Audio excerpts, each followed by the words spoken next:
La ciudad de Río Negro cuenta una gran historia. Pensamiento y evolución de sus habitantes. Grandes personajes que han hecho de la capital del Oriente un referente de desarrollo de la región y del país. Río Negro, historia y pensamiento.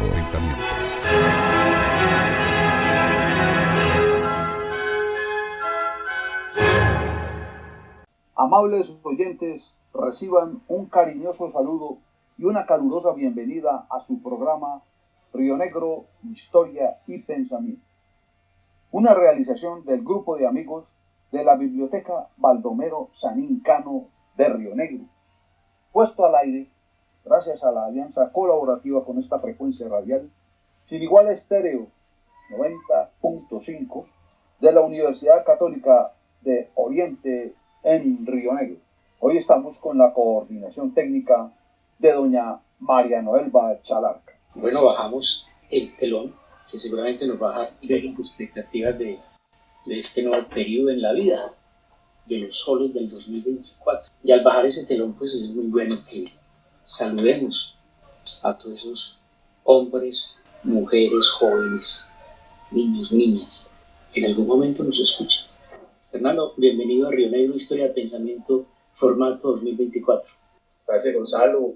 Agradecidos también con la vida por permitirnos pasar a unas nuevas calendas y ojalá que con la esperanza que siempre determina el viejo, seguir con el impulso en el nuevo y poder estar acá disfrutando estos espacios que cada vez son con menos gente, pero que tienen mayor significado. Eso de menos gente te lo crees vos. Yo pienso que hay mucha gente. John Jairo, bienvenido a Río Negro, Historia de Pensamiento. Muchas gracias, Jesús Gonzalo. Claro, recibimos el 2024 con muchos ánimos, con mucha dinámica.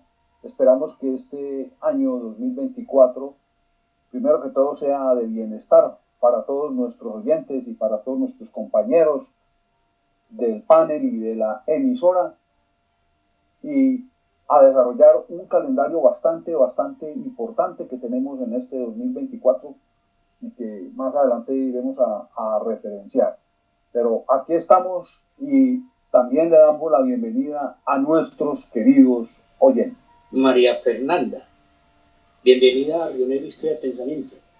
Don Gonzalo y compañeros, muchas gracias.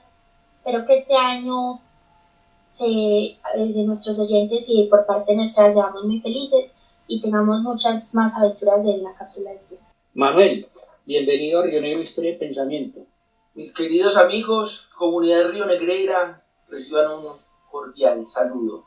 Éxito en este 2024, esperamos que Río Negro, Historia y Pensamiento retumbe por las montañas de Colombia, por todos esos Andes que hacen parte de nuestra historia, de nuestra sangre, de nuestra tierra. También por los valles y las llanuras, Manuel. Claro. Ramón, bienvenido a Río Negro, Historia y Pensamiento. Gracias, muy amable. Y una bienvenida también a nuestros queridos oyentes.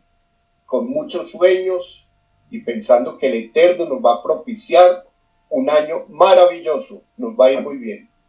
Fernando, expectativas para Río Negro, Historia y Pensamiento 2024. ¿Y qué quieres compartir con toda esa audiencia que cada día, digamos, es más amplia? Hay mucha expectativa en muchas personas, no de Río Negro, sino del mundo, sobre este formato de la historia a través de la radio.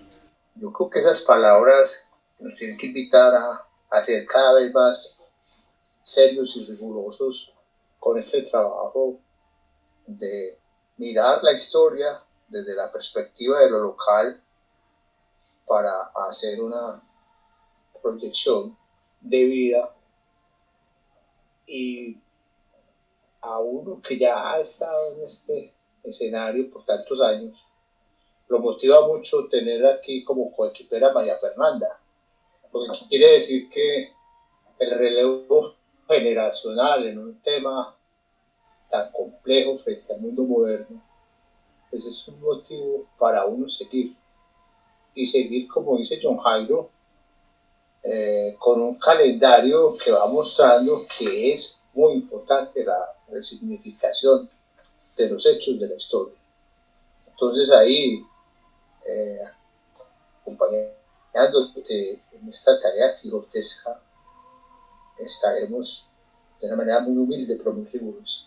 Gracias, Fernando. John Jairo, sus expectativas y lo que usted quisiera compartir con esa audiencia que en forma permanente lo está abordando, unos para sugerir cosas, otros seguramente para hacer críticas muy positivas y muchos inquietos por aquello de que en algún momento no son capaces de técnicamente de sintonizar la 90.5. Bueno, empecemos por allí. Una expectativa muy importante es que definitivamente pues mejoremos la señal y podamos nuevamente establecer los mismos canales que tradicionalmente hemos venido manejando para bien del oyente y para comodidad del oyente, que de eso se trata, que el oyente esté más cómodamente en su casa o en su oficina o en donde esté más cómodamente escuchando y concentrado nuestros planteamientos. Eso desde el punto de vista técnico. Desde el punto de vista ya de contenido, pues, como lo dijo Fernando ahora, pues la rigurosidad de la historia nos obliga a ser muy responsables con nuestros contenidos, ser muy fieles a los contenidos, obviamente que dándole nuestro matiz, nuestra interpretación, nuestra capacidad de comparar hechos históricos, nuestra capacidad de distinguir la corta historia con la larga historia, la capacidad de poder, dentro de ese concepto de la larga historia, discernir más sobre Río Negro, sobre la riqueza histórica que siempre hemos hablado de nuestra ciudad, esa riqueza histórica que debe ser expandida por todo o que se expande por todo el territorio colombiano. Hay una expectativa personal que tengo, Gonzalo, y amables oyentes, es hablar un poquito más sobre don Fermín López y la colonización antioqueña, porque definitivamente Río Negro y el oriente antioqueño son los gestores de esa gesta, pero valga la redundancia, de esa epopeya mejor de la historia colombiana, cual fue la colonización antioqueña, que fue una revolución económica y una revolución agraria muy importante y que poco hablamos de ello. Pero tenemos también una expectativa muy importante con todo lo que va a pasar con relación a 1824, que de pronto más adelante, como lo dije ahora, se va a desarrollar. Fundamentalmente esas son mis expectativas, seguir estudiando rigurosamente la historia colombiana y la historia en general, y particularmente nuestra querida historia de Río Negro. Y hay un tema que va a ser obligado, que ya he pasado por unos escenarios donde eso ya es pregunta, la transición de Río Negro. Claro que es un tema complicadísimo. Es un tema complicadísimo, pero es un tema que hoy nos está confrontando y tenemos que abordarlo. Ramón, tus expectativas en Río Negro, historia de pensamiento y lo que quisieras compartir con los oyentes. De todas maneras, eternamente agradecido con usted, con Fernando, el doctor y la niña que ahora viene a colaborarnos. Maravilloso. Seguir estudiando, investigando y atendiendo esas sugerencias de nuestros amables oyentes que nos tienen cautivados ellos a nosotros, no nosotros a ellos, sino los oyentes a nosotros, que nos obligan a buscar más para darles con seriedad un contenido de nuestro pasado, que es muy rico. Entonces yo espero que nos va a ir muy bien y que vamos a tener nuevos temas y fortalecer muchas cosas que hemos desconocido y que como rionegreros y orientales debemos, es una obligación moral de nosotros, saber y transmitirla. Hablar de historia del Río Negro no es una novedad. Todo Colombia y buena parte de la academia en América Latina reconoce que Río Negro es un referente en la historia de América, porque hay unos anclajes en el periodo de la independencia sumamente importantes. Y porque de alguna manera la Constitución de 1863 es otro referente. No porque sea una Constitución de Colombia, sino porque es una Constitución que rompe el molde. Y es una Constitución que da mucho para hablar, justamente porque tiene unas particularidades que han sido únicas en el derecho constitucional, yo diría que en el mundo, y que nosotros hemos tenido la oportunidad, el gran privilegio de poder hacer la comparación de la Constitución de 1812, cuando apenas se empezaba a hablar de derecho constitucional en Colombia, y la de 1863, que si se ponen la una sobre la otra, se calcan las mismas letras, y digamos que ahí hay una gran riqueza. Pero la historia sí se convierte en una novedad, en una buena noticia, cuando cae en un formato muy particular, y es el formato de la cápsula. Y no porque allí se acuda a una serie de herramientas para producir radio, sino porque lo hace una niña, apenas está entrando en su estado de adolescencia, y nos empieza a enriquecer el programa porque nos vincula a una franja de muchachos a esta audiencia. Eso es lo importante, o sea, es la importancia, que deja de ser un programa de viejitos para viejitos, porque es la idea que tenían algunos. Sí. Ahora logramos. Por eso yo decía que era cada minoría, pero ya como la verdad no hay esperanza. Sí, entonces ya no es así, Fernando. Ya no es así. Ya será y nunca fue. Realmente nunca fue, porque son muchos los jóvenes que escuchan periodistas de pensamiento. Pero ya con María Fernanda el programa permite ese diálogo intergeneracional tan complicado. Es sumamente complicado. Pero lo estamos logrando justamente a través de la emisión de unos contenidos, a través de las bondades de la radio. María Fernanda, ¿cuáles son tus expectativas en Río Negro Historia de Pensamiento para 2024?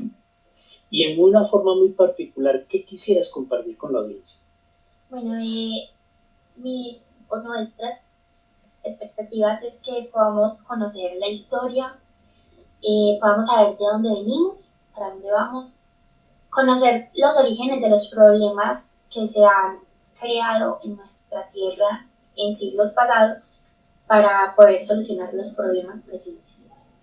Esperamos y espero que podamos escuchar y conocer a héroes de la historia y libertadores como Doña Javiera, como los personajes de las batallas libertarias, y que podamos, los jóvenes, que puedan encontrar el sentido de la vida por medio de la lectura. La comunidad joven, mi comunidad joven es preocupante, porque creo que debemos hacer pedagogía para la paz desde la historia. Genial. Manuel, tus expectativas y lo que quisieras compartir con quienes ya tienen este programa muy, muy afincado en su mentalidad. Este programa es de un altísimo contenido pedagógico, académico, investigativo, que es la luz que nos debe iluminar en el municipio de Río Negro como prestador de servicios de todo el oriente de Antioquia. Creemos que en el 2024 Río Negro Historia y Pensamiento comienza a aglomerar un número importante de radioescuchas que van a comenzar a analizar y van a comenzar a preguntar el porqué de los sucesos de su localidad, y como lo dice María Fernanda, el porqué de ciertas problemáticas que no se han solucionado. Entonces yo creo que la luz de la esperanza que el Creador nos da al permitirnos estar en estos micrófonos es darle esperanza a esta juventud, darle sentido a la vida y permitirnos nosotros también disfrutar aquellas letras que inspiran a la humanidad a vivir, a seguir adelante. Muchos padres de familia también estarán muy cercanos a través de las instituciones educativas, donde van a encontrar un punto donde, como ustedes lo manifiestan ahora, hay un relevo generacional pero positivo, donde es tangible la práctica de los valores y de los principios humanos, y donde no podemos seguir diciendo que esta juventud se perdió, sino por el contrario, no estábamos perdidos, era mal buscados. Vamos a salir adelante con esa luz de esperanza para la comunidad a través de Río Negro Historia y Pensamiento. Bueno, me he detenido en la observación de algunos escritores que tienen una hermosísima coincidencia. Ellos dicen, la sociedad del hoy, el hombre del hoy, tiene que bajarse ese convencimiento de que está construyendo novedad, que está inventando algo. Esos autores dicen, el hombre tiene que generar conciencia en todo su proceso histórico de que absolutamente nada está desligado de una causa y de una raíz. El hombre lo que hace es avanzar sobre un proyecto de sociedad que históricamente se va construyendo, se le van agregando cosas.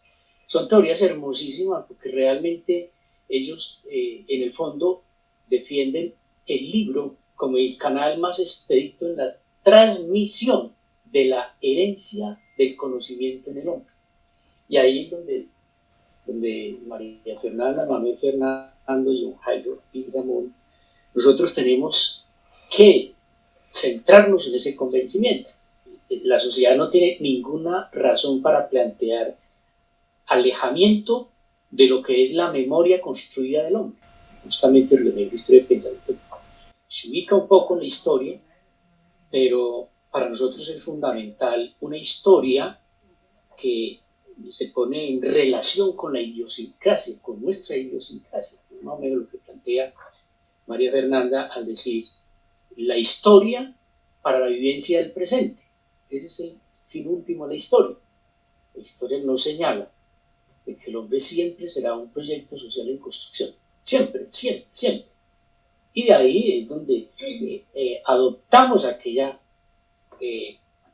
condición, aquella particularidad de poder tomar decisiones. Yo tomo una decisión por un modelo ideológico, por un modelo social, pero porque he podido confrontar sobre las experiencias de cómo el hombre ha experimentado los diferentes momentos, la introducción de esas ideas al modelo de sociedad, en el caso nuestro el modelo de Estado o sociedad, y cómo igualmente el hombre toma partido por ellas. Pero eso es consecuencia del conocimiento de lo que ha pasado.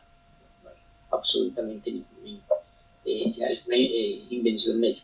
Bueno, María Fernanda nos invita hoy en su set a recordar la maestranza. Y esa maestranza, así como John Jairo propone hacer un paseo por la colonización antioqueña, y sobre todo por lo que tuvieron que ver los marinillos, los rionegreros y luego esas avanzadas que se dan, por ejemplo, en Sonsón. Hay que detenerse un poco en ella porque ahí hay parte de esa buena historia que Río Negro tiene para contarle a América, sobre todo a la América española.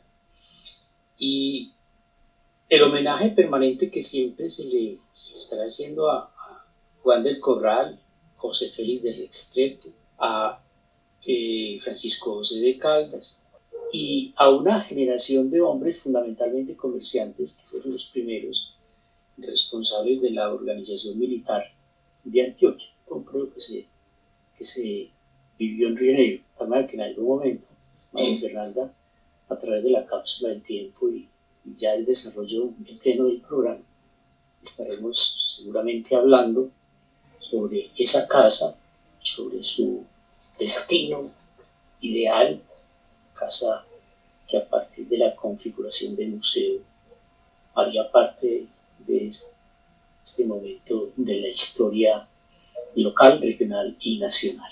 La cápsula del tiempo. Esta es la bitácora de una viajera en el tiempo.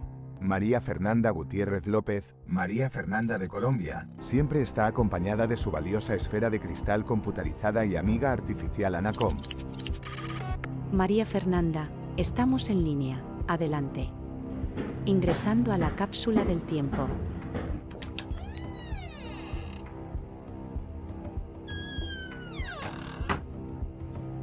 Inicializando sistema.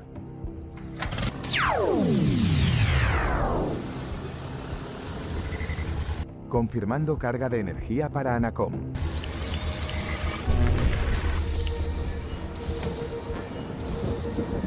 Lanzamiento en el tiempo, contando en 3, 2, 1, despegando.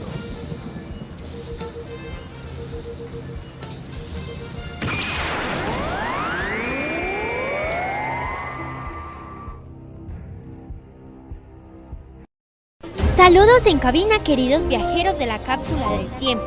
Nos encontramos en el centro de la Plaza Mayor de Río Negro, Antioquia, en el año de 1880. Nos dirigimos a la Casa de la Maestranza y Escuela de Ingenieros, que se encuentra en el costado de la Plaza Mayor de Río Negro. Vamos a conocer al ilustre ingeniero Francisco José de Caldas Tenorio, llamado el Sabio Caldas. Como aún no existe un medio de transporte público expreso para esta población, las noticias son informadas a la comunidad a viva voz. En el atrio de la iglesia hay un pregonero. Escuchemos qué dice. Estados Unidos de Colombia han hecho la coalición política de liberales y conservadores, liderados por el doctor Rafael Núñez. Extra, el capellán de Marinilla está citando a la comunidad conservadora para que se aparten del Partido de la Regeneración.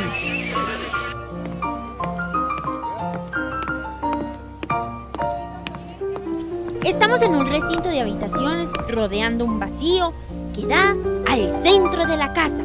Jardines colgando florecidos, muros son en tapias. Esta casa fue instaurada por Juan del Corral para el ejército de la guerra.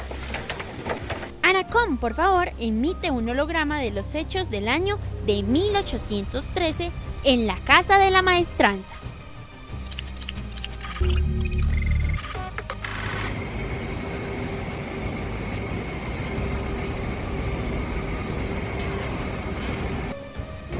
Allí está el ingeniero Francisco José de Caldas.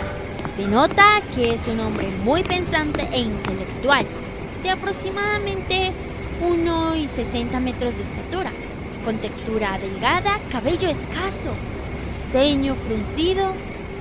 Es un estudioso astrónomo, botánico, militar. Esa es la razón por la que es el Sabio Caldas. Puede observar que hay múltiples mesas y sillas. Una de esas mide 5 por 1 metro aproximadamente. En la parte superior de la mesa hay instrumentos científicos, como un termómetro, que está en el interior de un rectángulo de madera, paredes blancas, y en la parte frontal hay un balcón con varias vistas hacia la Plaza Mayor. Anacom ve un grupo de personas rodeando al ingeniero Francisco. ¿Qué están haciendo? Están manipulando pólvora. Esta es una fortificación militar y hacen armamento y tecnología para combatir los españoles. Recordemos que Colombia se desarrolla mínimo 10 años en luchas y batallas contra la corona española. Anacom termina emisión holográfica. Emisión holográfica terminada. Enseguida vamos a conocer la casa de Doña Javiera Londoño de Castañeda. Recuerdes encontrarnos en @Colombia. Pero esto será una historia para el próximo episodio. Gonzalo, es que hay que ver que este 2024 está completando 210 años de los hechos tan significativos que se presentaron en la Casa de la Maestranza, o sea, en 1814, cuando Juan del Corral vivió allí, cuando Juan del Corral dirigió esa casa, esa escuela de la Maestranza, y cuando Juan del Corral murió. Claro, no, es que es un hecho muy bueno, porque además la vamos a vincular muchísimo. En 1814 se inicia la formación militar de José María Córdoba. Entrando ya a lo que es este año, hoy arribamos al segundo festivo de los 19 contemplados en el calendario. No todos traducidos en días libres, pues algunos coinciden con fines de semana y no se trasladan al lunes siguiente. por virtud de la Ley 51 de 1983, la llamada Ley Emiliani, este 6 de Reyes no se celebra hoy porque ya es día de descanso, que se disfrutará este lunes. Cosa de locos. Ahí van a encontrar algo más cordial, pero a sus 19 días consagrados por ley, tendríamos que agregarle algo así como 50 o 51 más, los sábados. Ya los sábados en buena parte del territorio colombiano. No siga despatraciando, Gonzalo, porque se va a encontrar con el viernes y con el jueves. Ah, bueno. Que sí, la semana se va 3 días. Cosas tan extrañas de los hombres y su facilidad para romper tradiciones. Vea pues cómo mataron los pobres reyes o cómo dejaron el pesebre sin la visita de los 3 personajes. A Herodes, sin la ansiedad de ese encuentro y su anuncio de ir a visitarlo, e igual dejó en la cuerda floja al evangelista Mateo, cuando dijo que había sido reacción de Herodes mandar matar los niños, acontecimiento con el que se cumplía con la profecía de Jeremías, que decía don Jeremías: entonces Herodes, al ver que había sido burlado por los magos, se enfureció terriblemente y envió a matar todos los niños de Belén y de toda su comarca, de 2 años para abajo, según el tiempo que había precisado por los magos. Mire María Fernanda, el cómo hay que leer la historia. Y un hecho que pasa por la legislación laboral se convierte en una amenaza profunda, al final una amenaza materializada en contra de la religiosidad del pueblo. Entonces ya Navidad no termina el 6 de diciembre, Navidad terminó el 24 de diciembre. Después del 24 de diciembre no quedó nada. Porque el 6 de diciembre simbólicamente está en el pesebre con los 3 Reyes Magos. Los 3 Reyes Magos no alcanzan, no caminaron, no alcanzaron a emprender el camino. ¿Y qué más desapareció? Desapareció esa relación, esa religión religiosa y la astrología, porque ya no aparece el lucero de Oriente, ¿sí? La estrella de Oriente no aparece. Todo eso se mató cuando se hace el traslado. Entonces dice, ese día se convierte en un lunes de descanso y todos ignoramos que hoy, justamente hoy, 6 de enero, era un evento de la religiosidad del pueblo colombiano. Ya no lo es, tenemos que decirlo francamente, no lo es un día ordinario. Ya el otro es un día de descanso, es decir, se le da a lo que era la religión, se le da una aplicación laboral, es el día de descanso para el trabajador, ¿sí?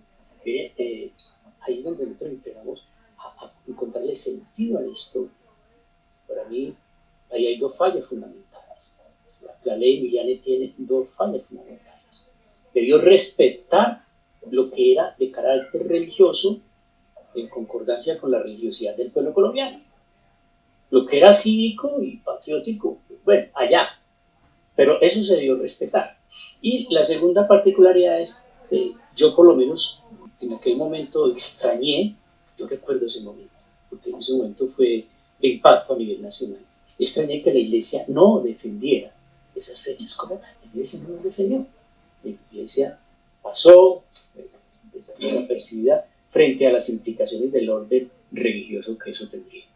Ese cambio de concepto, el día festivo, sí.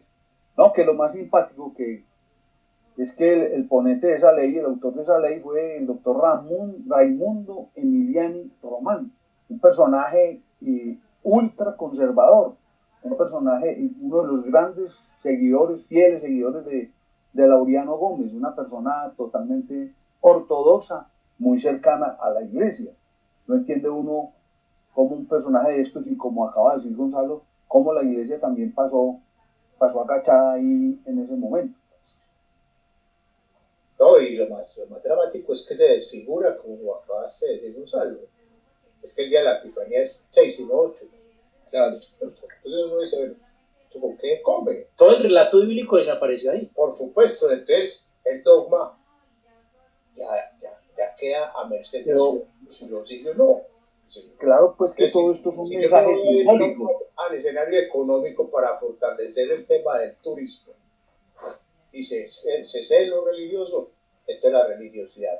Aquí vamos. Mañana llegará otro y va a decir, no, es que el 24 de diciembre no nació Jesús, sino que nació por ahí en marzo. Y seguramente que trasladarán la cosa y la iglesia no dirá nada. No, y aparecerá, por ejemplo, quien diga que a partir de 1995 en Colombia hay libertad de cultos y no podrá haber una estrecha relación con la Iglesia Católica. Por lo tanto, jueves y Viernes Santo no podrán ser días religiosos en Colombia. Lo serán para los católicos. ¿Cierto? Sí. Es que todo esto hay que entender que todos estos hechos de la Biblia y de los evangelios, y, en fin, pues son más que todo cuestiones, escritos simbólicos. Todo esto fueron adaptaciones. El Antiguo Testamento fue una adaptación.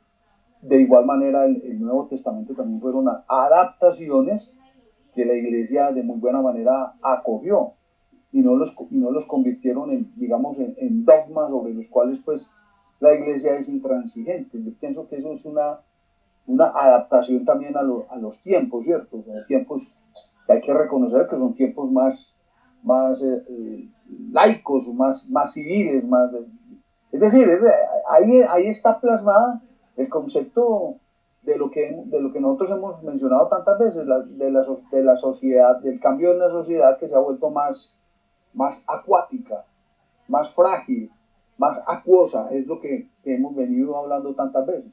Eso es una prueba fehaciente de hecho.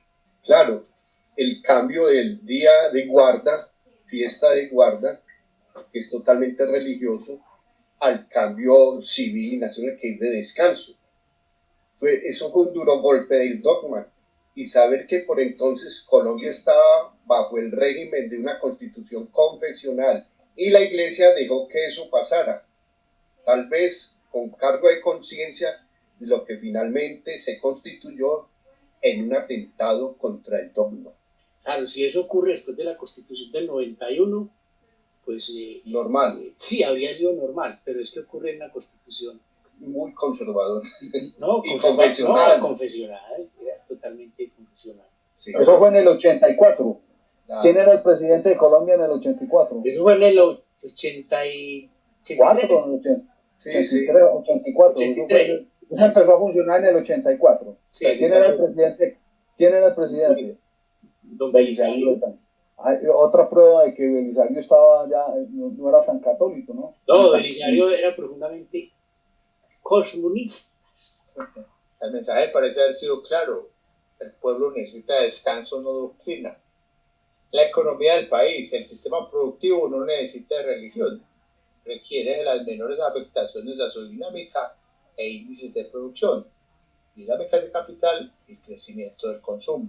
Ahí vamos. Bueno, mire, o sea, la economía no es religiosa. Para nada. Mire el drama de esa gente, el drama entre comillas, porque la vía ya no está cerrada para los puentes de fin de año.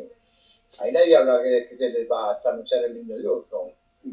Hablan de la economía hotelera, turística y demás. Allá no dijeron de que el niño Jesús no va a alcanzar a nacer. No. Allá dijeron, no vamos a alcanzar a vender lo que tenemos preparado para vender, se nos van a quedar las cosas ahí en las bodegas. Bueno, dejamos ahí la parte doctrinal del calendario y vamos a un hecho del hoy. El hoy es que hay una buena noticia, una nueva noticia, y es la de un nuevo cuatrenio de gobierno local, el correspondiente al alcalde número 12 por elección de los ciudadanos, el gobierno regido por el eslogan Ciudad del Bienestar.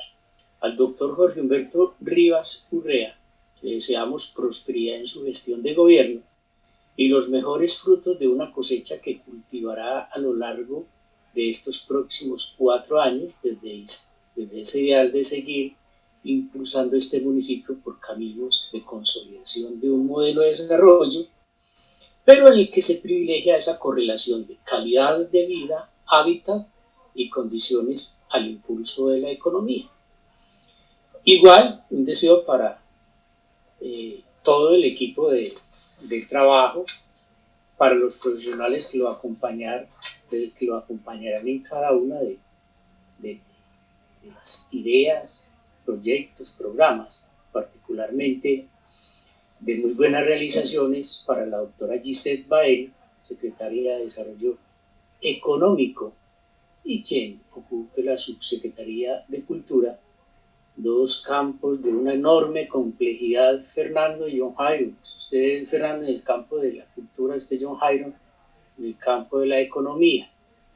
Y dos campos que han sufrido un impacto muy fuerte en este proceso de transición experimentado por Río Negro en estas últimas décadas. Ahí hay una tarea muy difícil por cumplir, pero una tarea que igual será una tarea de unas extraordinarias oportunidades que se empiezan a abrir para Río Negro como una población en proceso de crecimiento poblacional y en muchas dinámicas, fundamentalmente del comercio y los servicios, no tanto del aparato productivo. Pero ahí hay cosas sumamente interesantes, y lo importante aquí es que lo uno acarrea lo otro. O sea, en la medida en que Río Negro se transforma en el gen de su población, Fernando, hay que generar unos procesos culturales que realmente le salgan al paso a esa inculturación que se va produciendo, de tal manera que sea una inculturación productiva para Río Negro, una inculturación no muy atropelladora, ¿sí? Aunque en la práctica eso casi es inevitable, y lo vamos a ver en lo que nos resta de este programa, en donde realmente va a estar como esa parte crucial, que justamente es lo que uno lee en ese eslogan de gobierno, que finalmente pues es como la luz que guiará la gestión de nuestro gobernante. Definitivamente ese eslogan, ciudad del bienestar, es muy atrayente y desafiante. Entonces por eso es bueno que hagamos desarrollemos esa idea un poco más, que es la ciudad de bienestar.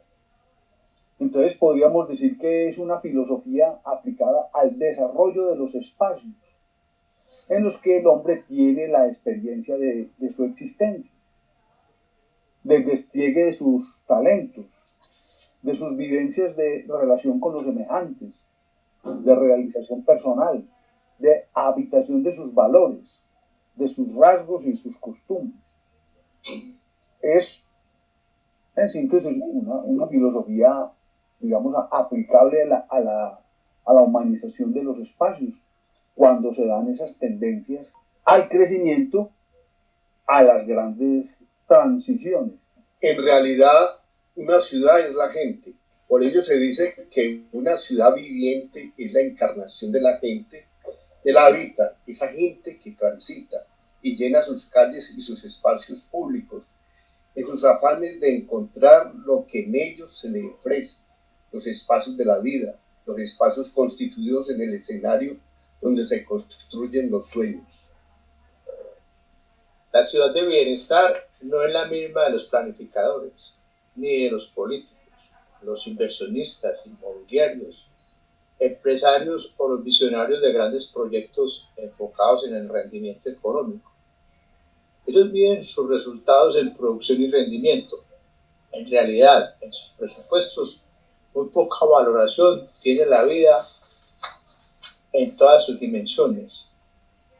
Muy poco se tiene en cuenta la condición de quienes habitarán sus espacios o serán materia prima en sus procesos.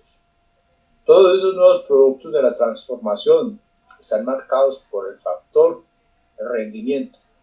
Por eso se niega la tradición, se niegan las costumbres, se niega la cultura, se niega la identidad.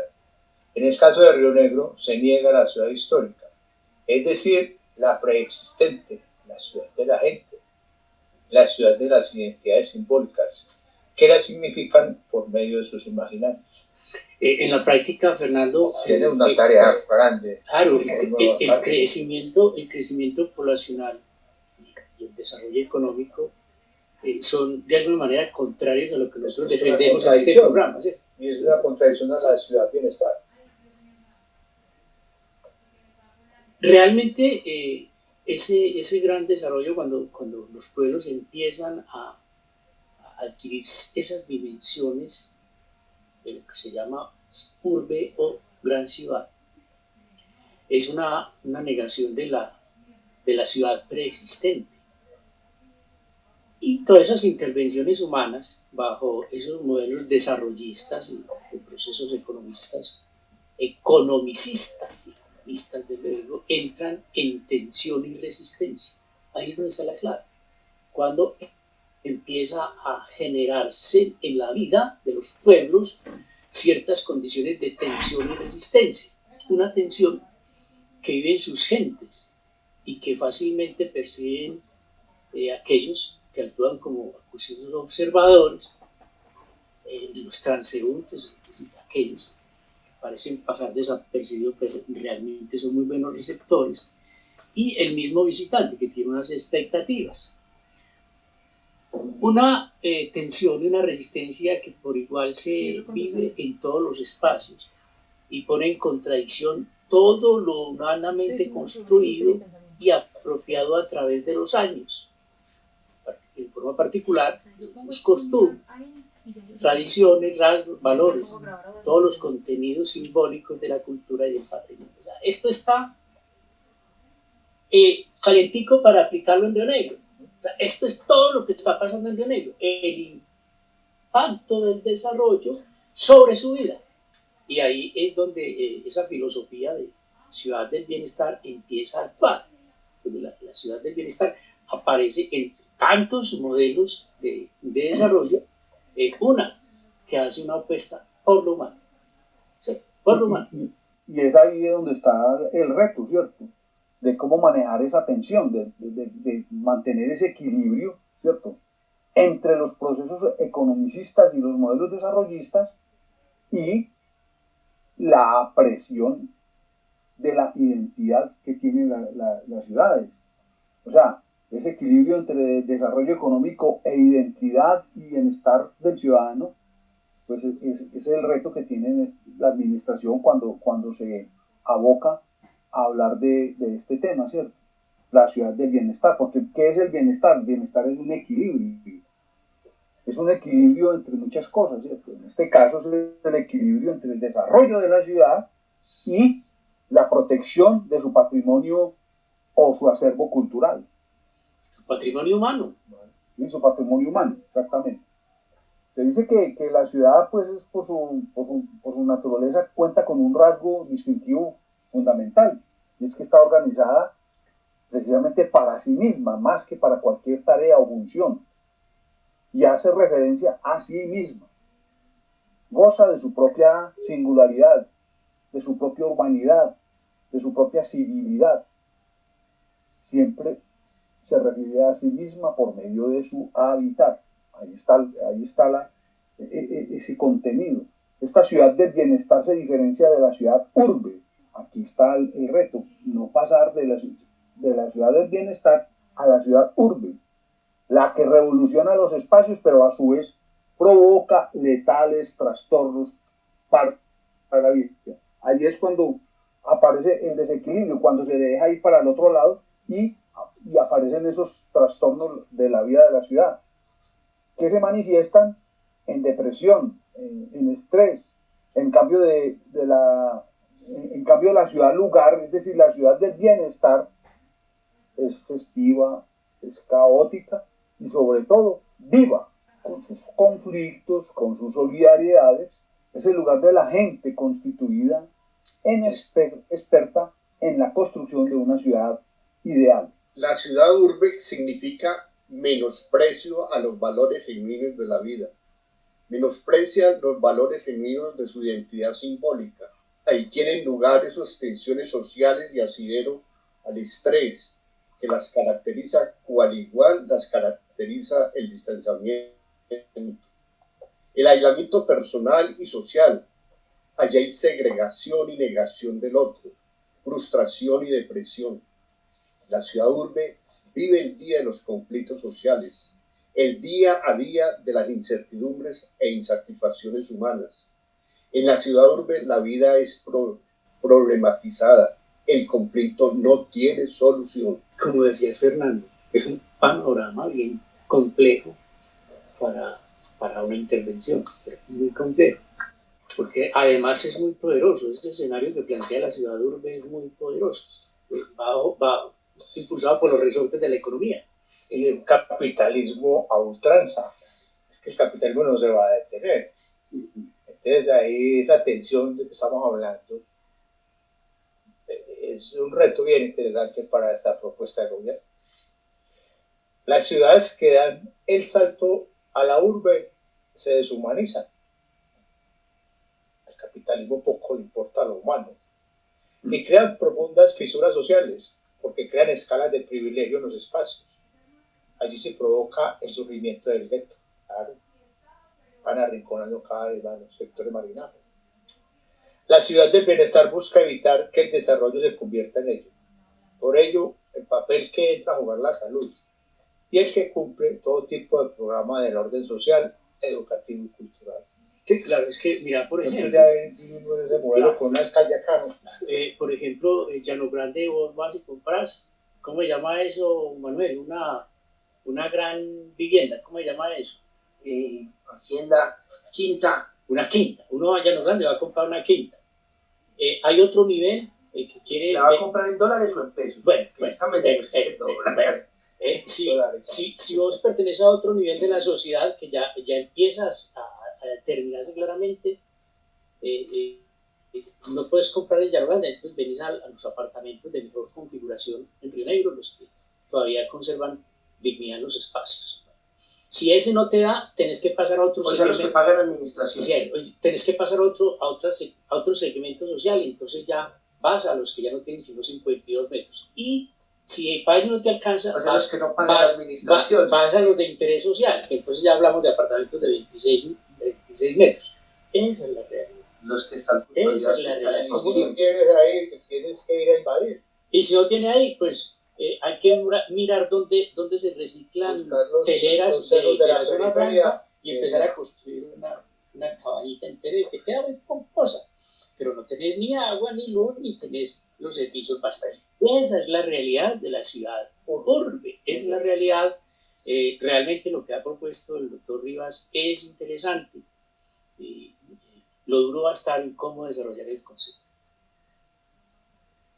Eso va a ser duro, pero por eso yo pongo como ejemplo que ahí la educación, la cultura y la salud van a ser fundamentales, porque así ello esté ocurriendo, no nos podemos dejar descomponer, ni podemos ser presa del estrés o esos resentimientos sociales que son muy propios que sufren en esa ciudad cuando nos empiezan a segmentar. ¿Cómo le parece este tema, María Fernanda? Es algo muy complejo, como ustedes dicen, pero hay que ir como estudiando cada... Pues creo que... El origen del problema es diferente en todo sector. Sí, pero, o sea... Sí, es complejo. Yo entiendo que es demasiado complejo el tema. Bueno, la construcción de la urbanidad, a medida que una ciudad va creciendo, se van generando muchos problemas a nivel criminalístico, a nivel de familia, a nivel de que las personas puedan vivir en un lugar seguro. Entonces es un tema demasiado complejo. En términos de desarrollo, se habla de calidad de vida. En términos de modelo de ciudad, se habla de salud integral del ser, salud espiritual, salud social. Es decir, hoy Río Negro se enfrenta a esa realidad. ¿Cómo cerrar las puertas, aquellas puertas que existieron en el siglo XVIII, para que finalmente ese desarrollo y ese crecimiento poblacional no sean las zonas francas por las que entran las problemáticas sociales que son propias, Manuel, de las urbes? Bueno, iniciamos hoy esta aventura a través de la radio. Creo que, como lo decían ustedes ahora, con muchos bríos y entusiasmo, pues, que nos han caracterizado en estos 25, 27 años de conversación a partir de los asuntos locales, siempre con la expectativa de sumar nuevos oyentes y aliados para este proyecto de educación y reflexión sobre los contenidos de nuestra historia y nuestra idiosincrasia. Realmente no sé cuántos programas podamos realizar, ojalá que sean muchos, si nos proponemos desarrollar una programación soportada en cuanto a 4 asuntos básicos para el 2024, un año del que aspiro a acompañar en unos cuantos programas. El Bicentenario de Ayacucho, a partir de José María Córdoba como eje temático, una serie inicialmente propuesta para 10 programas en los que básicamente tomaremos como asuntos los enfoques biográficos de los biógrafos del general Álvaro Valencia Tovar, Pilar Moreno de Ángel, Rafael Gómez Hoyo, Roberto Botero Saldarriaga, Eduardo Posada, Perico Jaramillo Córdoba, Pío Posada Gutiérrez. Tomar varios biógrafos porque justamente cada uno de ellos tiene una mirada totalmente diferente sobre Córdoba. La identidad territorial de Córdoba es un tema sumamente interesante desde la narrativa de algunos de sus biógrafos. Ahí vamos a tocar ese tema tan polémico que ha existido entre 2 municipios de Antioquia sobre la identidad de Córdoba con su tierra. Vamos a tocar algunos temas como Córdoba y Río Negro, mirando cómo este personaje se convierte en un símbolo del heroísmo, algo a lo que le hemos rumiado algo, la ideología de José María Córdoba, y finalmente las ideas que Córdoba cultivó en cuanto a heroísmo y gloria, y sus sueños democráticos y su trágico final.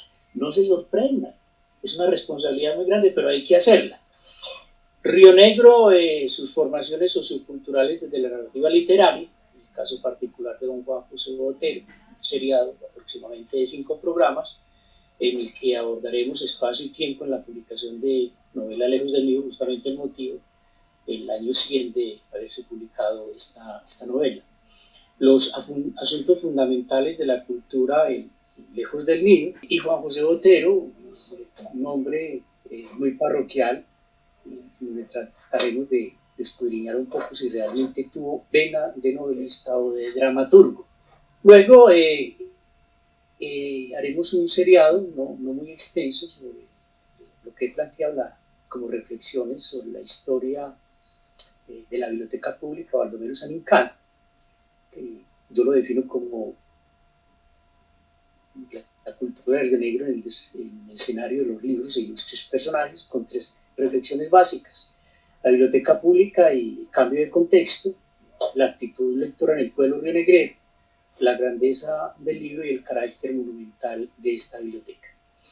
Y un cuarto elemento o eje temático de este programa para el 2024, la conversación con los personajes, que es un seriado en el que tendremos 5 invitados especiales, personajes influyentes en la sociedad rionegrera o en estrecha relación con el campo de la cultura y el mismo programa radial.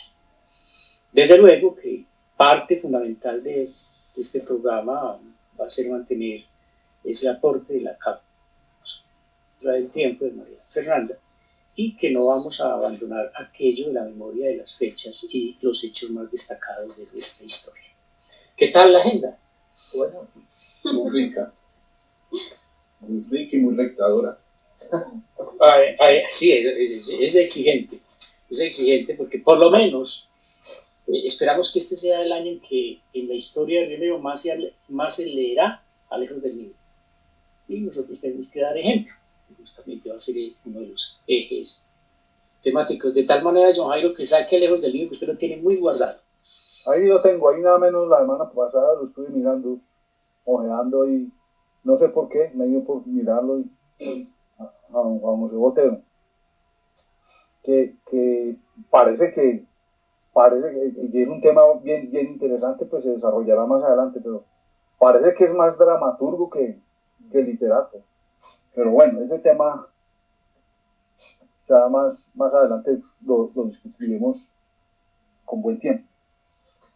Pero recordemos también que en 1864, en el gobierno de don Pascual Bravo Echeverri, Antioquia fue tierra de aguas bravas en un conflicto de partidos. Tal vez a partir de este momento Río Negro entró en una etapa de oscurantismo político y profundizó en su crisis de liderazgo. El 4 de enero de 1864 murió aquel joven rionegrero defendiendo su gobierno. La lucha tuvo lugar en la falda del Cascajo, enfrentando las guarniciones conservadoras encabezadas por el general José María Gutiérrez Echeverri. La tradición dejó en el imaginario aquel hecho como el de la batalla de las Panelas.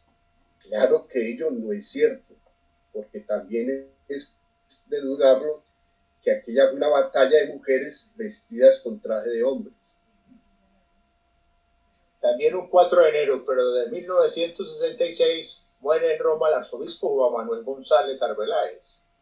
El 13 de enero se rinde culto a su cuerpo inerte en la catedral de esta ciudad y finalmente es enterrado en un mausoleo construido debajo del camerín de la imagen de la Virgen del Rosario de Ávila.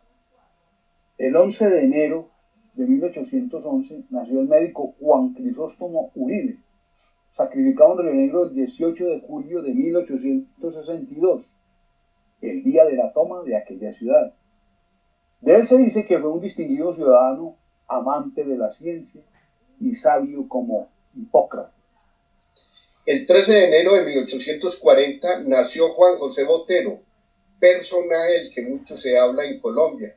Este año, y nació Juan José Botero en el año en que murió Francisco de Paula Santander, el 6 de mayo, siendo muy joven, pues apenas contaba con 48 años. 16 de enero de 1844 nace en Yarumal el doctor Álvaro Restrepo Euse, rector del Colegio de Negro. Y gran historiador. El 26 de enero de 1854 tomó posesión del cargo de párroco de la parroquia de San Nicolás de Río Negro el sacerdote Samuel Álvarez Botero. Y el 27 de enero de 2023, a las 3 de la tarde, ardieron en llama las dos casas coloniales que quedaban en el costado noroccidental de la plaza de Río Negro. Bueno, hemos cumplido hoy con nuestra cita y nuestra agenda. Creo que es un programa interesante que genera muchas ganas y muchas expectativas para Río Negro en este año, que es un año enormemente cultural. Muy bien, amables oyentes, reiteramos un feliz año para todos. Hasta acá, Río Negro, historia y pensamiento. Hasta una nueva oportunidad. Escudriñamos la historia de la capital del oriente antioqueño y sus alrededores. Lo que existía hoy acá, Río Negro y Llano Grande, empezaron a presionar a las autoridades virreinales y por supuesto a la corona para que se le trasladase ese título a la ciudad que posteriormente va a ser Santiago de Arma de Río Negro. Analizamos el desarrollo local y la evolución del pensamiento. Se constituye en la tierra donde aflora el concepto de libertad, pero más que de libertad, toman carne, toman materia de hechos fundamentales que todavía no habían sido proclamados en América. Describimos los hechos y personajes que han hecho huella en la vida de nuestra ciudad. ¡División! ¡Armas a discreción! ¡De frente! ¡Paso de vencedores! Río Negro. Historia y pensamiento.